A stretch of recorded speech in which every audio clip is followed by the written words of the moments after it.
Nursery পুকুরের অভাবে carp জাতীয় মাছের রেণু উৎপাদনের লক্ষ্যমাত্রা অর্জন করতে পারছে না বাংলাদেশ মৎস্য উন্নয়ন কর্পোরেশন। সাধারণত হ্যাচারির এসব পোনা অবমুক্ত করা হয় কাপ্তাই হ্রদে, তাই বিএফডিসির ব্যর্থতার প্রভাব পড়েছে সেখানে। প্রান্তরণী রিপোর্ট জানাচ্ছেন সিরাজুম শুভ। পার্বত্য এলাকায় মাছের অন্যতম উৎস কাপ্তাই হ্রদ। এখানে উৎপাদিত মাছ শুধু স্থানীয়ভাবেই নয়, বিক্রি হচ্ছে দেশের বিভিন্ন জেলায়। প্রায় ৭২৫ বর্গ কিলোমিটার জুড়ে গঠিত দেশের বৃহত্তম কৃত্রিম হ্রদ কাপ্তাই, যেখানে প্রতিবছর রেণু ছাড়ার লক্ষ্যমাত্রা ১০০ টন।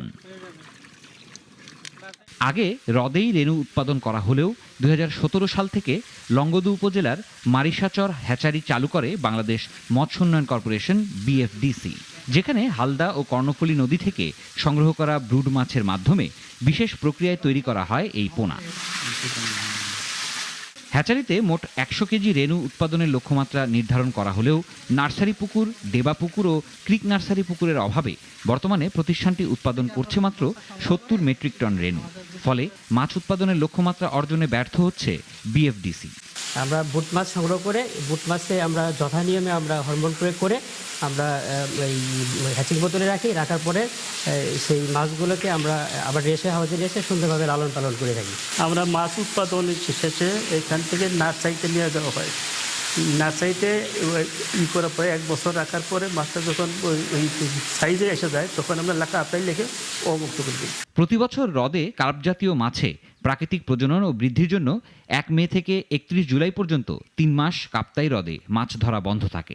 এ সময় হ্যাচারিতে উৎপাদিত পোনা হ্রদে অবমুক্ত করা হয়। হ্যাচারিতে উৎপাদিত রেণুগুলো অন্তঃপ্রজনন মুক্ত, দ্রুত বর্ধনশীল এবং রোগ প্রতিরোধ ক্ষমতা হওয়ায় এটা অত্যন্ত উন্নত জাতের পোনা, যেটা আমরা কাপ্তাই লেকে অবমুক্ত করে থাকি। ৩ একরের মতো জায়গা নিয়ে, আর আমাদের এখানে টোটাল ২৫ একরের জায়গা আছে, যেখানে 2টা ব্রুড পুকুর এবং 5টা নার্সারি পুকুর রয়েছে আর কি। রুই কাতলা মৃগেল জাতীয় পোনা উন্মুক্ত জলাশয়ে 4 ইঞ্চি থেকে 6 ইঞ্চির মধ্যে ছাড়ার কথা পোনাগুলো। তো আমরা কমিটির উপস্থিতি যে পোনাগুলো ছাড়তেছি প্রতিদিনই আমরা স্যাম্পলিং করি, তো ওই রেঞ্জের মধ্যেই আছে এবং কিছু কিছু পোনা অনেক বড় আছে তার মধ্যে। সমস্যা সমাধানের চেষ্টা চলছে বলে জানান বিএফডিসি রাঙামাটির ব্যবস্থাপক। আমাদের লক্ষ্যমাত্রা ১০০ মেট্রিক টনের এটা করার জন্য আমরা এলাকা বিভিন্ন ধরনের পুকুর, এটা জেলা প্রশাসন বা অন্যান্য বিভিন্ন ব্যক্তিগত পর্যায়েও আমরা বিভিন্ন পুকুরের চেষ্টা চালিয়ে যাচ্ছি, যাতে করে আমরা এই পুকুর পেলে এবং আমরা এই আমাদের উৎপাদন যে লক্ষ্যমাত্রা সেই লক্ষ্যমাত্রা আমরা রিচ করতে পারব। শুধু আশ্বাস নয়, সংকট নিরসনে দ্রুত প্রয়োজনীয় ব্যবস্থা দেখতে চান সংশ্লিষ্টরা। সিরাজুম শুভ, নাগরিক।